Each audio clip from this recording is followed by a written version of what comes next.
Hello students, कसे आहात तुम्ही सगळे? होपफुली आनंदी असाल. आणि आज आपण history of Indian geography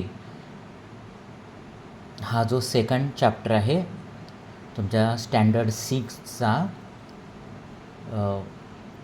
English मिडियमचा, तो आज आपण अभ्यासणार आहोत.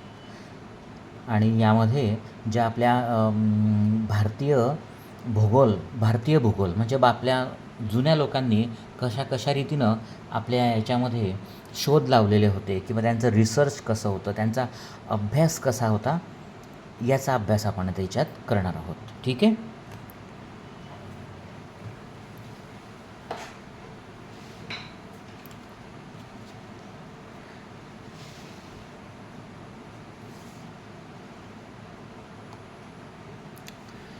एन्शंट इंडियन जिओग्राफिक कन्सेप्ट्स म्हणजे एन्शंट म्हणजे प्राचीन भारतीय ज्या भौगोलिक कल्पना होत्या त्या कशा होत्या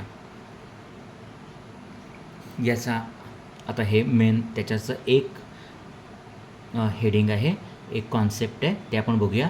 up to the 5th standard we have introduced geography through environmental studies.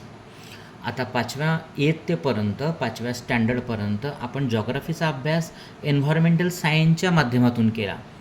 त्याचं नाव जॉग्राफी नव्हतं.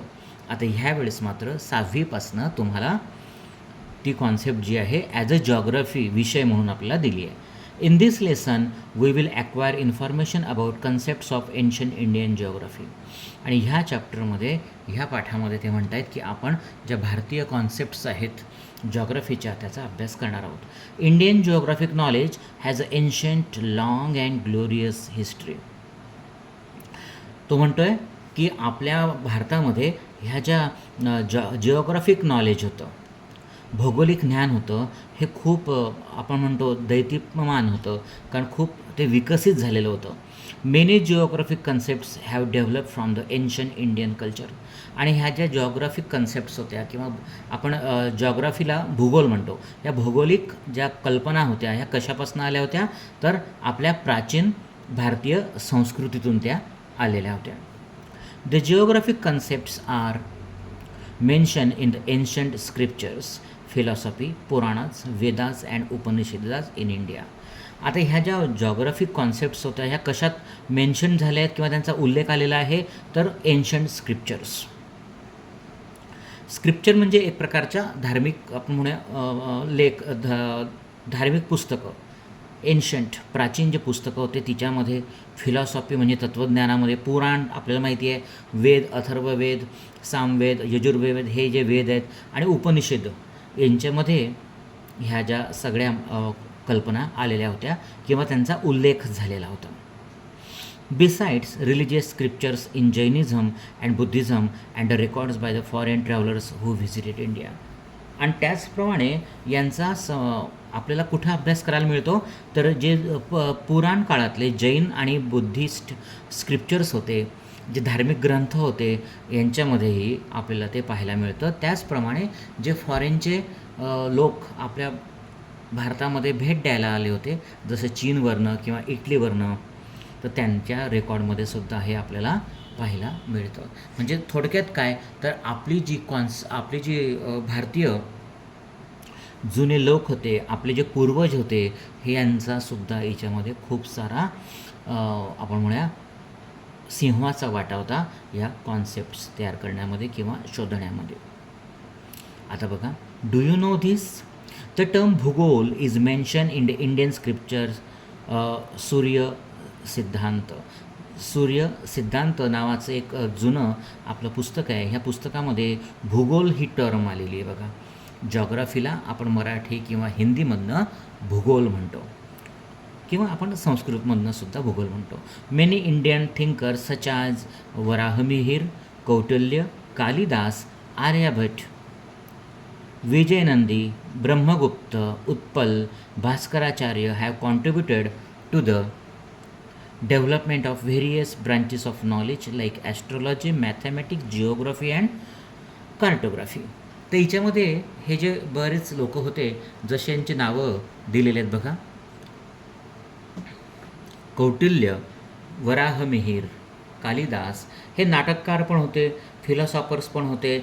त्याचप्रमाणे यांचे बरेच आपण म्हणूया संशोधन होते वेगवेगळ्या याच्यामध्ये.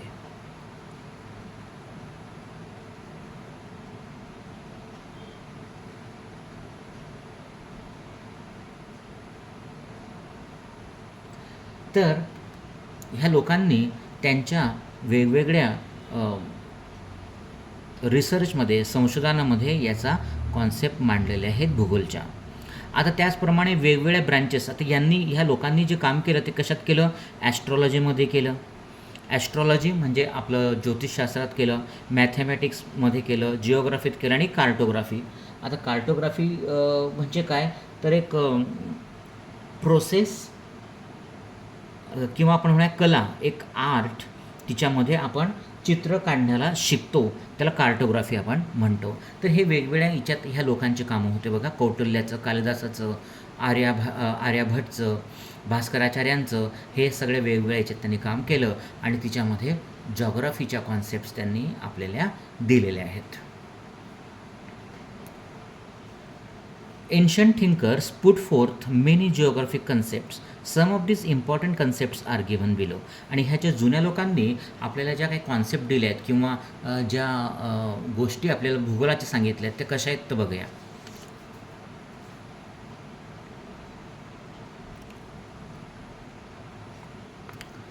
तर आहे युनिवर्स.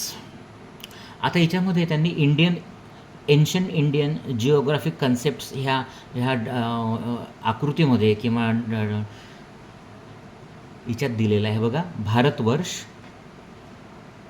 नंतर द्वीपा, आयलंड, आणि हे वेगवेगळं time measurement, the atmosphere and seasons, असं एक चित्र दिलेलं आहे, डायग्रॅम दिलेली आहे आणि ते मांडलं आहे. आता बघा, युनिवर्स म्हणजे काय? तर आज आपण युनिवर्सला काय म्हणतो? विश्व म्हणतो, बरोबर आहे. The concept vasudhaiva kutumbakam is put forth by Indian thinkers. तर ही वसुदैव कुटुंबकम ही जी कॉन्सेप्ट आहे हे आपल्या लोकांनीच दिली आहे. म्हणजे हे संपूर्ण पृथ्वी आपली आहे, आपलं कुटुंब आहे. The comprehensive thought about the universe and it's creation is express in the Indian literature. आणि आपले जे इंडियन लिटरेचर आहे, जुनं भारतीय साहित्य आहे, या साहित्यामध्ये आपल्या ह्या पूर्वीच्या लोकांनी एक कॉम्प्रिहेन्सिव्ह म्हणजे पूर्ण मोठा एक आपण म्हणूया मोठ्या प्रमाणावर विचार करून आपल्या ह्या विश्वाची उत्पत्ती कशी झाली आहे ते देण्याचा प्रयत्न केला आहे. There is an in depth explanation of the creation of the universe in the Vedas. आणि हे जे आपले वेद आहेत, 4 वेद आहेत आपल्याला माहिती आहे, तर ह्या वेदांमध्ये त्यांनी पूर्ण आपली क्रिएशन, ह्या पृथ्वीचं कसं हे झालं आहे किंवा ह्या विश्वाची निर्मिती कशी झाली आहे हे दिलेली आहे.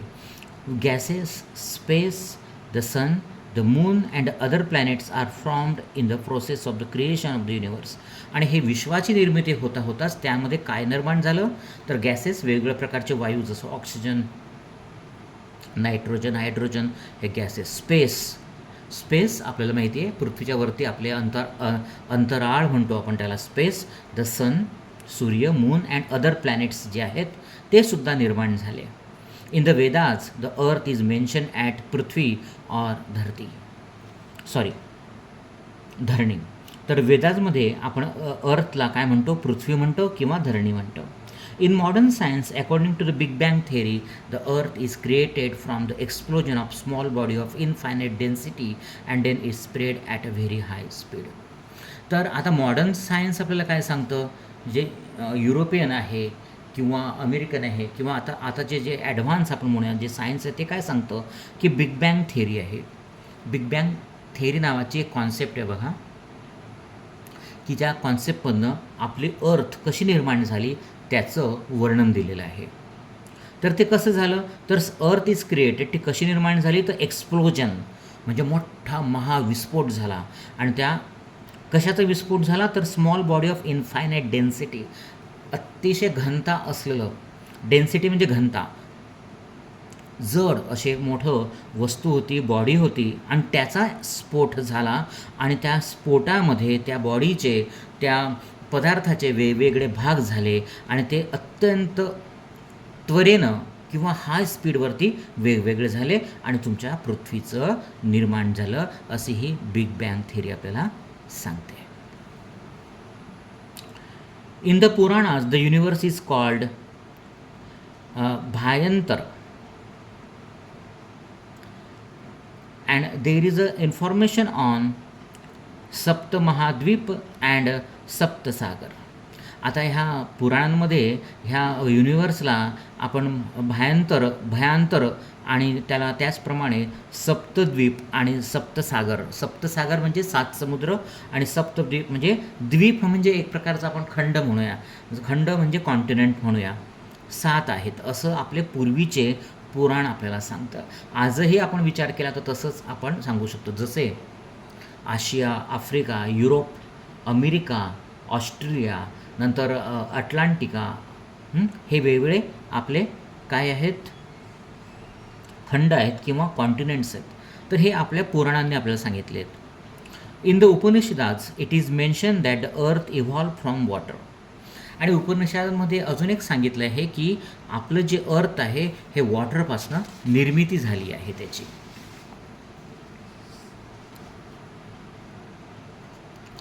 Also there is a mention of the अर्थ ॲज अ पृथ्वी ऑर भू. आणि त्याचप्रमाणे अर्थला पृथ्वी पण म्हटलं आहे आणि भूसुद्धा म्हटलं आहे. आपण भूमाता म्हणतो बघा. At the same time there is a mention of 2 gases, prana and apana, which represent gases in the atmosphere. आणि पूर्वीच्या काळी ह्या उपनिषदांमध्ये आपल्याला प्राण आणि अपन हे 2 गॅसेस किंवा वायूंचं सुद्धा डिस्क्रिप्शन मिळतं, त्यांचा एक वर्णन मिळतं. प्राणवायू म्हणजे ऑक्सिजन आपल्याला माहिती आहे. आता the earth. The ancient Indian thinkers were aware of the circular shape of the अर्थ.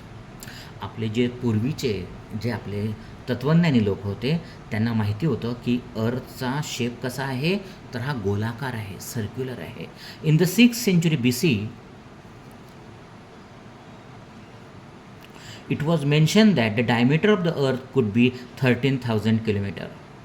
आणि 6th century BC म्हणजे काय, तर बिफोर ख्राइस्ट म्हणजे काय, ख्राइस्ट लॉर्ड ख्राइस्टचा जन्म आपल्याला माहिती आहे. येशू ख्रिस्ताच्या जन्माच्या 600 वर्ष अगोदर 6th century. सेंचुरी म्हणजे काय, 100.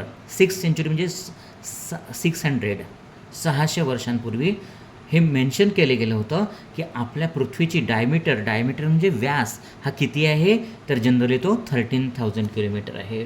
आजही सांगितलं जातो की आपल्या पृथ्वीचा व्यास मॉडर्न सायन्सनुसार जवळपास 12,700 किलोमीटरच्या आसपास आहे. म्हणजे बघा आपलं पूर्वीचे आपले जे तत्त्वज्ञानी लोक किंवा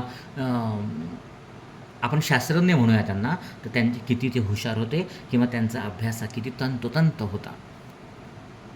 In ancient Indian scriptures, the earth is described as सप्तद्वीप, in which 7 द्वीप किंवा आयलँड्स आर इन्क्लुडेड. आता पूर्वीचा हे जे आपले स्क्रिप्चर्स होते, धार्मिक ग्रंथ होते, तिच्यामध्ये सप्तद्वीपचं वर्णन आहे. सप्तद्वीप म्हणजे आयलँड आणि आर इन्क्लुडेड. आता हे आयलँड म्हणजे काय, तर आपण आजच्या घडीला ते म्हणूया की आयलँड म्हणजे काय, तर खंड. जसं आशिया, युरोप हे कॉन्टिनेंट्स आहेत, यांना आपण खंड म्हणतो. तर ते त्या काळात द्वीप म्हटलं गेलं किंवा त्यांना आयलंड म्हणतोया. There is a mention of Meru Parvat. जुन्या पुस्तकांमध्ये आपल्या मेरू पर्वतसुद्धा आहे, mountain in ancient Indian scripture which is suppose to be located the middle of the earth. आता हा मेरू पर्वत म्हणजे काय, तर पृथ्वीच्या अत्यंत मध्यभागी जो आहे माउंटन किंवा पर्वत, त्याला आपण काय म्हणतो, मेरू पर्वत म्हणतो. Also there is a mention of 4 oceans. तिच्यामध्ये 4 जे महासमुद्र आहेत त्यांचंही वर्णन आहे. कोणतं बघा, तर क्षीरसागर, द इंडियन ओशन. आता हा जो क्षीरसागर आहे हा आपल्या पुराणात आलेलं नाव आहे आणि आजचं नाव त्याचं आपण म्हणूया इंडियन ओशन, हिंदी महासागर आपण म्हणतो. नंतर दधी सागर म्हणजे अटलांटिक ओशन. अटलांटिक ओशन म्हणजे कोणता, तर युरोप आणि अमेरिकेच्या मधला जो समुद्र आहे, महासमुद्र, त्याला आपण अटलांटिक ओशन म्हणतो आणि त्याला पुराणामध्ये काय म्हटलं आहे, दधी सागर, दधी, नंतर सुरा समुद्र, द पॅसिफिक ओशन. आपल्याला माहिती आहे हिंदी महासागराच्या पश्चिमेला आणि पूर्वेला दोन्ही बाजूनं जो महासमुद्र आहे त्याला आपण पॅसिफिक म्हणतो. दक्षिण आपल्या अमेरिकेच्या बाजूला खाली, बरोबर आहे, तर तो महासमुद्र कोणता आहे, पॅसिफिक ओशन. त्याला मराठीत आपण प्रशांत महासागर म्हणतो. तर त्याला काय म्हटलं त्यांनी, सुरा समुद्र म्हटलं आहे. आणि क्षार समुद्र, तो आहे आर्टिक ओशन. आर्टिक ओशन कुठे आहे, युरोपच्या वरती तो आर्टिक ओशन आहे. ठीक आहे. तर अशा रीतीनं आपल्याला समजेल की आपले जे पूर्वीचे लोक होते, तत्त्वज्ञानी लोक होते, फिलॉसॉफर्स होते, त्यांचं नॉलेज आपल्या अर्थबाबत खूप त्यावेळेस ॲडव्हान्स होतं आणि आजही तिच्यामध्ये काही जास्त आपल्याला चुका दिसत नाही. आता बघा, do you no ancient Indian astronomers considered Ujjaini as the central point of the earth. पूर्वीच्या काळी आपलं उज्जैन शहर जे आहे बघा, ते इंदूरपासून 90-100 किलोमीटरवरती आहे उत्तरेकडे. त्याला आपण सेंट्रल पॉईंट म्हणतो अर्थचा. And propose the concept of base longitude for the first time. आणि त्या काळामध्ये लॉन्जिट्यूड म्हणजे काय, उभ्या रेषा ज्या आपल्या पृथ्वीवरती काल्पनिक रेषा आपण मारतो त्यावेळेस आखल्या गेल्या असं मान्यता आहे. On the basis of this they did the time calculations. आणि यावरनं त्यांनी त्यांचे टाईम कॅल्क्युलेशन्स केले, वेळेचं वेगवेगळे समीकरणं तयार केले. Positions of the planets and prepared maps. त्याचप्रमाणे वेगवेगळे जे प्लॅनेट्स होते, गुरु, शुक्र, चंद्र वगैरे, चंद्र नाही, शुक्र, शनी, मंगळ, बुध, ह्या प्लॅनेटचं पोझिशन्स कशा आहेत ह्या त्यांनी मांडल्या आणि त्याचप्रमाणे त्यांनी मॅपसुद्धा तयार केलेत. ठीक आहे. आता द्वीप म्हणजेच island. Ancient Indians propose the concept of द्वीप. आपले जे जुने इंडियन लोक होते त्यांनी द्वीपची कॉन्सेप्ट मांडली होती. Meaning the land naturally encircle by water. आपल्याला माहिती आहे आयलंड म्हणजे काय, बेट. बेट कसं असतं, एक भूभाग आणि आजूबाजूनं समुद्रानं वेढलेलं किंवा पाण्यानं वेढलेलं असतं, त्याला आपण बेट म्हणतो. आता त्यातलं पहिलं द्वीप कोणतं आहे तर जम्बूद्वीप आहे. ऑन धिस आयलँड द्वीप देर वेअर ॲबंडन्स ऑफ जामून ट्रीज. असं मान्यता आहे की ह्या आयलँडवरती खूप सारे, ॲबंडन्स म्हणजे खूप सारे, जांभळ्याची झाडं होती. This part is surrounded by water. आणि हा जो टापू होता किंवा बेट होतं हे आजूबाजूनं पाण्यानं वेढलेलं होतं. And is situated in the middle of all the other islands, dvipas. आणि हे कसं होतं तर सगळे जे द्वीप होते त्या द्वीपांच्या मध्यभागी जम्बूद्वीप होतं आणि आजूबाजूला हे सगळे बाकीचे दुसरे द्वीप किंवा आयलँड्स होते. This covers most of the Asian continent. आणि हा जो जम्बूद्वीप आहे हा आजचा काय आहे तर कदाचित तो आपला एशिया आहे, की मॅक्सिमम देश एशियामधले हे या जम्बूद्वीपामध्ये असावे होते असं त्या पूर्वीच्या आपल्या भारतीय लोकांचं म्हणणं होतं. It includes the Bharatvarsh and many other countries. आणि भारतवर्ष म्हणजे काय, आपलं जे जुनं नाव होतं आपल्या देशाचं, इव्हन तुम्ही महाभारत बघा किंवा रामायण बघा तर त्याला पण भारतवर्ष म्हणतो. तर ह्या भारतवर्ष आणि इतर जे राष्ट्र होते त्यांचा समावेश या जम्बूद्वीपामध्ये होतो.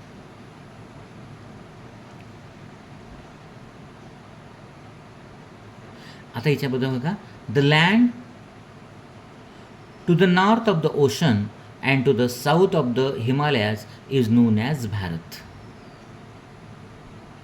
म्हणजे हिमालयाच्या साऊथला आणि समुद्राच्या उत्तरेला जो भाग आहे त्याला आपण म्हणतो भारत. आता सेकंड द्वीप आहे ते आहे Plakshadvipa. This dvipa was occupied by plaksha trees. It was extended around the Mediterranean C.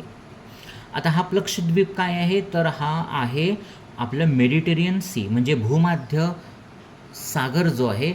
कुठे आहे भूमध्य सागर तर युरोप आणि आफ्रिकेच्या मध्ये जो समुद्र आहे इजिप्तच्या वरती त्याला आपण भूमध्य सागर म्हणतो आणि तो पुढे इटली ग्रीस वगैरे पण येतो तर त्याला आपण भूमध्य सागरी म्हणतो. तर तिथला जो भाग होता त्याला प्लक्ष द्वीप म्हणतात आणि तिथे प्लक्ष नावाची झाडे होती, जसं जम्बूद्वीपमध्ये जांभळाची होती.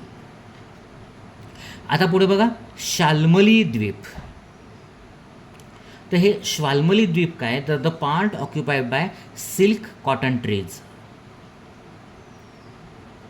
सावर which have cotton like tissues was Shalmali Dvipa. Madagascar islands, Somalia and east African coastal areas are included in this. आता हे शाल्मली द्वीप म्हणजे काय तर तिथे सिल्क कॉटन ट्रीज होत्यात, झाडं होते. आणि हा कोणता भाग होता तर मादागास्कर आयलँड, सोमालियाचा भाग आपला आफ्रिकेचा आणि ईस्ट आफ्रिका म्हणजे आपल्या भागाकडचा अरबी समुद्राच्या पलीकडचा जो आफ्रिकेचा भाग आहे त्याला आपण काय कोणतं बेट हे म्हणतो तर तो आहे पूर्वेकडचा आफ्रिकेचा भाग आहे त्याला आपण शाल्मली द्वीप म्हणतो. नंतर Kush Dvipa. This was called Kusha as it was occupied by kush grass. आता हे जे चौथा बेट आहे ते आहे कुश द्वीप, कारण तिथे कुश नावाचं ग्रास होतं. In this dvipa Iran, Iraq and adjoining desert area हे होते. तर ह्या कुशग्रासमध्ये कुशद्वीपामध्ये कोणकोणते देश आहेत तर Iran, Iraq and adjoining desert area, जसं अरेबियाचा वेगवेगळा भाग आहे तो होता. And north eastern part of today's Africa are also included. आणि त्याचप्रमाणे आफ्रिकेचा जो उत्तर पूर्वेकडचा भाग होता जसा इथोपिया वगैरे आपण म्हणूया तो भाग आणि इराक, इराण आणि काही अरबस्तानाचा वाळवंटाचा भाग ह्या कुशद्वीपामध्ये तो होता. आता पाचवं बघा क्रौंच Dvipa. This dvipa was named after the big aquatic bird and Krauncha Parvat. Krauncha नावाचा पक्षी असतो हे आपल्याला कदाचित ठाऊक असावं. तर त्याच्या नावावरनं हा द्वीप आपण त्याला म्हटलं आहे क्रौंच Dvipa. This included today's northern and central Europe. तर हा क्रौंच द्वीप म्हणजे काय तर आजचा नॉर्दर्न उत्तरेचा युरोप आणि मध्य युरोप हा जो भाग आहे तो आहे क्रौंच द्वीप, हे लक्षात ठेवायचं आहे. नंतर आहे बघा हा शाक द्वीप. सहावा भाग कोणता आहे शाक द्वीप. This includes the long stretch of land in the south east of the जम्बू द्वीप. This include the south east Asian countries. तर हा शाक द्वीप म्हणजे काय तर आपल्या भारतापासून जम्बूद्वीपापासून दक्षिण आणि साऊथ ईस्ट म्हणजे दक्षिण पूर्व भागात जो जे वेगवेगळे एशियन देश आहेत जसं फिलिपाईन्स आहे, थायलंड आहे, कंबोडिया आहे, बरोबर आहे. तर हे वेगवेगळे देश आहेत, हे देश या शाकद्वीपमध्ये येतात, हे लक्षात ठेवा. आणि शेवटचं आहे ते म्हणजे Pushkar Dvipa. This was called Pushkar as it was occupied by lakes of full of lotus plants. तर याला पुष्कर का म्हटलं जातं तर हिच्यामध्ये खूप सारे लेक्स होते आणि तिच्यामध्ये लोटस प्लांट आपलं कमळाची झाडं होती. Pushkar meaning lotus. This is situated in the Asian continent in which today's eastern Russia, north and south Korea and Japan are included. तर हिच्यामध्ये काय काय होतं तर रशियाचा पूर्वेचा भाग, पश्चिमेचा भाग हा कशात येतो आहे तुमचा क्रौंच द्वीपमध्ये येतो आहे. पण कारण रशिया खूप मोठा देश आहे हे आपल्याला माहिती आहे आणि त्याचा पूर्वेचा भाग नंतर उत्तर आणि साऊथ कोरिया, दक्षिण कोरिया आणि जपान हे या पुष्कर द्वीपमध्ये येतात, हे लक्ष ठेवायचं आहे. म्हणजे बघा तुम्हाला एक जाणवेल की आपले पूर्वज किती हुशार होते की त्यांनी हे सगळ्या कंट्रीज त्यांनी एक प्रकारे मेन्शन केलं. आजचे नावं ते नव्हते परंतु ते लोकेशन, ते जिओग्राफिक लोकेशन त्यांनी अचूक ठेवलं होतं आणि 7 खंडांमध्ये त्यांची विभागणी केली होती. तर यावरनं आपल्या पूर्वजांचं ज्ञान किती अफाट होतं किंवा डीप होतं हे आपल्याला कळतं.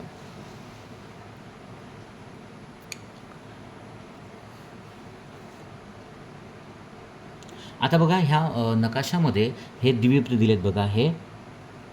हे शाल्मली द्वीप हा भाग आहे बघा. हा जम्बूद्वीप हा मोठा भाग आहे बघा. हा चीन आहे, भारत आहे, रशियाचा काही भाग आहे. हा सगळा जम्बूद्वीप आहे. हा पुष्कर द्वीप आहे की रशियाचा पूर्वेचा भाग, नंतर जपान, कोरिया हे सगळे इकडे येत आहेत. त्याचप्रमाणे हा जो क्रौंच द्वीप आहे याच्यामध्ये युरोप येतो बघा, फ्रान्स, जर्मनी, इंग्लंड वगैरे. नंतर हा भूमध्यसागरीय हवामानाचा आपल्याला भाग दिसतो आहे, त्याला आपण प्लश द्वीप म्हटलेला आहे, हा भाग आहे. ठीक आहे.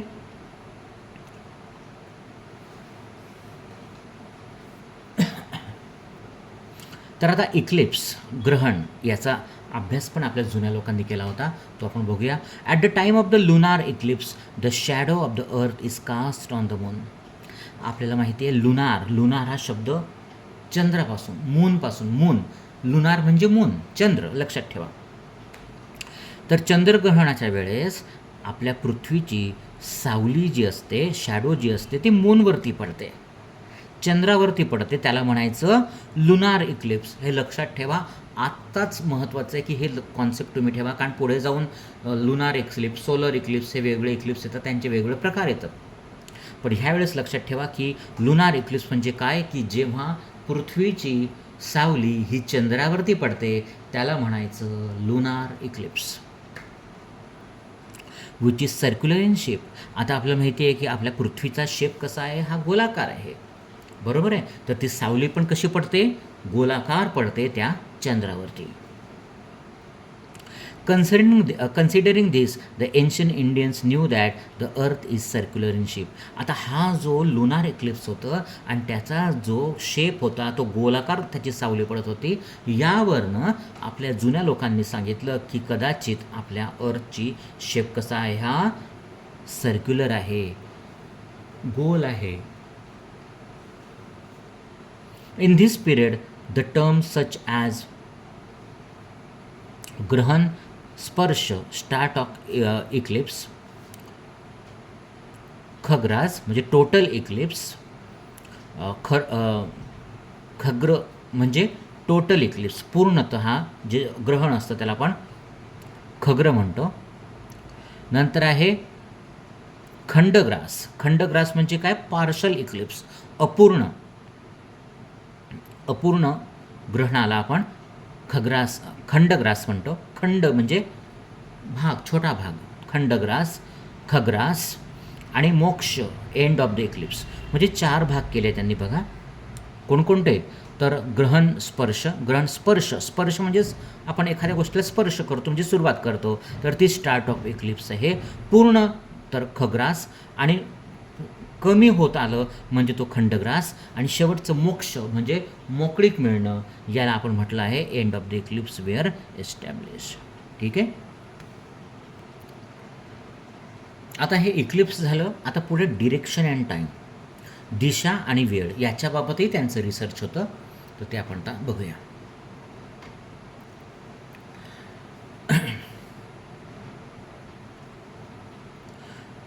The ancient Indians had excellent knowledge of direction.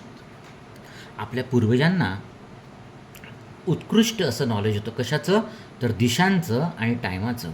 Local time which is use to be express on the basis of the position of the sun. आणि सूर्याची जी अवस्था आहे त्या अवस्थेवरनं ते लोकल टाईम आपला ठरवायचे की किती वाजलं म्हणून. म्हणजे पृथ्वी, आपलं सन कुठं आहे, पूर्वेकडे आहे, वरती डोक्यावरती आला आहे, पश्चिमेकडे आहे का कुठं आहे, याच्यावरनं ते टाईम ठरवायचे. Was use by the daily practice. आणि हे नेहमीची त्यांची प्रॅक्टिस असायची. आजही आपले जुने वयस्कर लोक असतात, आजी आजोबांच्या वयाची, ती घड्याळ न बघता सूर्यवरती आला म्हणजे सांगतात की 12 वाजलेत किंवा 3 वाजले आहेत किंवा संध्याकाळच्या 6-6:30 झालेत, हे बरोबर सांगतात. का, तर त्यांचा अनुभव असतो, त्यांनी बघितलेलं असतं, ऑब्झर्वेशन असतं, आणि त्यावरनं त्या सूर्याच्या पोझिशनवरनं ते टाईम सांगतात. The unit such as ghatika, pal were use for measuring time. आणि पूर्वीच्या काळी घटिका आणि पळ हे 2 असे प्रमाण होते. जसं आता मिनिट्स आहेत, अवर्स आहेत, सेकंड्स आहेत, तर पूर्वीच्या काळी घटिका आणि पळ हे वापरलं जायचे. कशासाठी, तर टाईमला मोजण्यासाठी, मेजरमेंट करण्यासाठी. ओके, आता आपण हे बघूया. Do you no ancient Indian time measurement represents a traditional system of time measurement. आणि ह्या पूर्वीच्या काळामध्ये जी एक त्यांची एक स्पेशल अशी सिस्टीम होती टाईम मेझर करण्याची, तर ती कशी होती? It was based on the observation of the sun, moon, constellations and changing positions of the stars and planets. तर पूर्वीच्या काळी सूर्य, त्याचप्रमाणे मून, चंद्र, कॉन्स्टलेशन्स म्हणजे वेगवेगळ्या ताऱ्यांचा जो समूह असतो त्याला कॉन्स्टलेशन्स म्हणतो. आणि हे तारे आणि ग्रह कसे त्यांच्या जागा बदलतात ह्यावरनं त्यांनी ही सिस्टीम केली होती. कशाची? वेळेची. आता बघा टाईम मेजरिंग सिस्टीम कशी होती, तर क्षण, निमिष, पळ, घटिका, मुहूर्त, प्रहर, दिवस, डे, आणि रात्र, नाईट, पक्ष म्हणजे मंथ, आणि वर्ष म्हणजे इयर, असे त्यांनी हा पूर्ण आपला जो इयर होता हा त्या इयरला, वर्षाला त्यांनी डिव्हाइड केलं होतं वेगवेगळ्या याच्यानुसार. बघा क्षण क्षण क्षण क्षण आपण हे आजही म्हणतो, क्षणात काय झालं सांगता येत नाही, पण असं म्हणतो क्षणातच होतं म्हणून तो क्षण. निमिष, त्याच्यापेक्षा थोडासा मोठा निमिष, त्याच्यापेक्षा थोडा मोठा पळ, पळापेक्षा मोठा घटिका, घटिकेपेक्षा मोठं मुहूर्त, नंतर त्यापेक्षा मोठा प्रहार, प्रहर सॉरी नॉट प्रहार, प्रहरपेक्षा दिवस मोठा, दिवसामध्ये मग दिवस कशानं बनला आहे तर रात्र आणि सकाळनं बनला आहे. नंतर पक्ष म्हणजे मंथ, आणि वर्ष म्हणजे शेवटी वर्ष, इयर आपल्याला माहिती आहे मराठीत.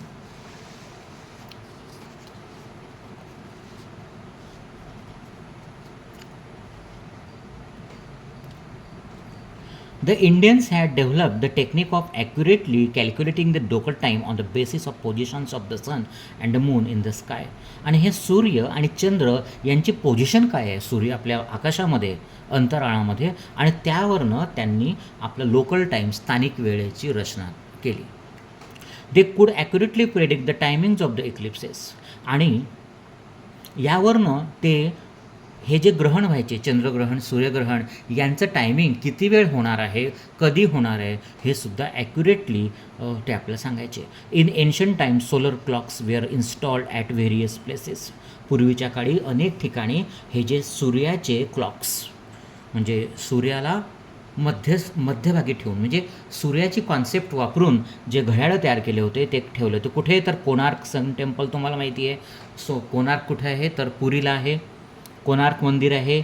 नंतर जंतर मंतर आहे बघा जयपूरला. Even today time can be calculated using this solar clocks. आणि ह्या सोलर क्लॉकचा वापर करून आजही तुम्हाला टाईम सांगता येतो. जर तुम्ही जंतर मंतरला गेलं तर तिथे एक वेगवेगळ्या प्रकारचे आपण म्हणूया असे डीप असे खोल खड्डे तयार केले आहेत आणि त्याच्यात त्यांनी मेझरमेंट तयार केलेले आहेत, वेगवेगळ्या धातूच्या पट्ट्या वापरल्या आहेत की जेणेकरून तिच्याहून ते पूर्वीचे लोक टाईम ओळखायचे. ठीक आहे. आता the atmosphere and the seasons. Atmosphere म्हणजे वातावरण आणि सीझन्स म्हणजे ऋतू. तर याचंही त्यांनी अभ्यास केला होता आपल्या पूर्वीच्या तत्त्वज्ञानी लोकांनी. तर बघूया. The ancient Indians had knowledge of the atmosphere. आपल्या पूर्वीच्या भारतीय लोकांना ॲटमॉस्फिअर म्हणजे वातावरणाची पण माहिती होती. In the Rigveda. ऋग्वेद आपल्याला माहिती आहे एक वेद आहे, 4 वेदांपैकी एक वेद ऋग्वेद आहे. It is mention that the earth is surrounded by space. ऋग्वेदामध्ये सांगितलं गेलं आहे की आपला अर्थ स्पेसनी आपण म्हणा वेढलेला आहे. आणि तसं पाहायला गेलं अगदी बरोबर आहे, कारण आपल्या पृथ्वीच्या आजूबाजूला सगळा स्पेस आहे. Bhaskaracharya had describe that the atmosphere is 12 योजन्स. तर भास्कराचार्य आपल्याला माहिती आहे पूर्वीचे फार महान असे गणित खगोलशास्त्रज्ञ होते, गणित तज्ज्ञ होते भास्कराचार्य. तर त्यांनी सांगितलं होतं की ॲटमॉस्फिअर इज 12 योजन्स म्हणजे 96 किलोमीटर थिक. तर हे ॲटमॉस्फिअर किती जाड आहे तर ते 96 किलोमीटर आहे. All the phenomena such as clouds, lightning, winds, rain and fog occur in this. आणि हे जे काही सगळ्या फिनॉमेना म्हणजे घटना घडतात कोणत्या लाईटनिंगच्या आपल्या क्लाउड्स म्हणजे ढगांच्या, हवा, रेन, पाऊस, फॉग म्हणजे धुकं, ह्या सगळ्या घटना ज्या घडतात ह्या कशात घडतात ते ह्या 96 किलोमीटरचं जे ॲटमॉस्फिअर आहे याच्यामध्ये घडतात. The description of the seasons are found in the Rigveda. त्याचप्रमाणे ह्या ज्या आपले सीझन्स आहेत, ऋतू आहेत, यांचंही वर्णन आपल्याला ऋग्वेदात मिळतं. In that 1 year is divided into 6 seasons. आणि आपले जे एक वर्ष होतं ते वर्ष त्यांनी 6 ऋतूंमध्ये डिव्हाइड केलं होतं, विभागलं होतं. त्याला सीझन्सला त्यांनी ऋतू म्हटले आहे आणि 12 मंथ्स आणि 12 महिने. ठीक आहे, ते अशा रीतीनं हे आहे. तर